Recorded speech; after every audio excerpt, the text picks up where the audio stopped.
चलिए पाचन तंत्र के अगले टॉपिक पर चलते हैं। अगला टॉपिक है हम लोग का आमाशय। क्या है? आमाशय। इसके पहले हम लोग जाने मुख गुहा के बारे में और फिर ग्रास नली के बारे में। ग्रास नली की लंबाई कितना होता है? 25 मुख गुहा में कितने जोड़ी लाल ग्रंथि होती है? 3। ठीक, 3 जोड़ी लाल ग्रंथि एक दिन में कितने लाल रास्ते करती है? 1.5। चलिए हम लोग आमाशय के बारे में जानते हैं। मुख क्या बोलते हैं? ग्रास नली के बाद आपका भोजन पहुंचता है कहां पर? आमाशय। कहां पहुंचता है? आमाशय। एक क्वेश्चन, अब जब मुंह में हम लोग भोजन फूड देते हैं और उस भोजन को निकालते हैं तो क्या करते हैं? यानी बोलस रूप में भोजन कहां आता है? आमाशय।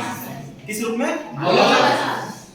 आमाशय में आपका जब भोजन प्रवेश करता है तो भोजन आमाशय में कितनी देर तक रहता है? 4 घंटे। भोजन आमाशय के अंदर कितनी देर तक रहता है? 4 घंटे तक। आमाशय के 3 भाग होते हैं। कितने भाग होते हैं? 3। आमाशय कितने भाग होते हैं? 3। पहला भाग है आपका कार्डियक, ये सबसे ऊपरी भाग होता है। क्या होता है? ऊपरी भाग। और इसमें एसियल अम्ल का क्या होता है? निर्माण होता है। एसियल अम्ल का क्या होता है? निर्माण। देखिए क्या होता है कि जब हम लोग भोजन करते हैं तो भोजन को मुंह में छोटे टूटते हैं, यहाँ पर थोड़ा और छोटा कर लेते हैं नहीं, उसके बाद भोजन बोलस रूप में क्या होता है? आमाशय में। आमाशय में यहाँ एसियल अम्ल निकलता है और उस भोजन को और छोटे छोटे पार्ट में क्या करता है? तोड़ देता है। ठीक है, और छोटे छोटे पार्ट में क्या करता है? तोड़ देता है। और ये जीवाणु नाशी होता है। वहां भी हम लोग बताते हैं लाल जो एंजाइम होता है वो भी क्या करता है? जीवाणु का नाश करता है। लेकिन वहां जो बदमाश होता है, जो नहीं वहां मर पाता है, एकदम नहीं अगर हीट है तो वहां नहीं मर पाता है, यहाँ तक पहुंच जाता है। यहाँ पे कौन मार देता है? को मार देता है। उसके बाद यहाँ पे भोजन का क्या होता है? यहाँ पे भोजन का टूटता है। उसके बाद आपका दूसरा जो भाग है वो है ठंडे। क्या है? ठंडे। ये काटेनुमा आकार का होता है जिसको हम लोग रुचि करते हैं। क्या कहते हैं? रुचि।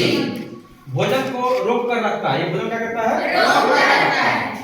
भूख लगने पर यह चूहन करने लगता है, नहीं करता है कि पेट में चूहा हो, भूख लगता है तो क्या होता है? रुचि होता है। क्या होता है? रुचि। उसके बाद तीसरा पार्ट आपका पाइलोरी। क्या है? पाइलोरी। ये जठर रस का निर्माण करता है। किसका निर्माण करता है? जठर रस। और एक दिन में कितने लीटर जठर रस निर्माण होता है? 3 लीटर। 3 लीटर जठर रस क्या होता है? निर्माण। जठर रस को हम गैस्ट्रिक जूस कहते हैं। इसमें 2 तरह के रस निकलते हैं, एक रेनिन होता है और एक होता है पेप्सिन। रेनिन क्या करता है? दूध को दही में बदलता है। जैसे हम दूध खाते हैं ना, दूध पीते हैं, दूध खाते हैं, तो दूध क्या करता है? दही में कन्वर्ट करता है। कौन? रेनिन। ठीक है। उसके बाद पेप्सिन किसको पाचन करता है? प्रोटीन का।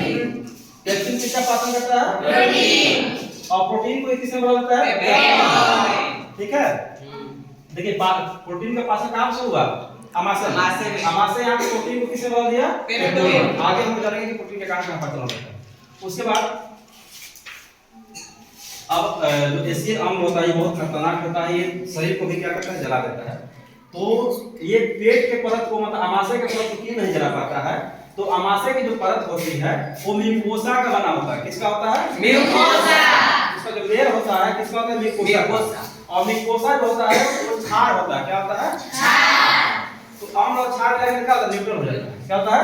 न्यूट्रल होता है, जिसके कारण एसिड अम्ल आमाशय को कोई हानि नहीं पहुंचाता।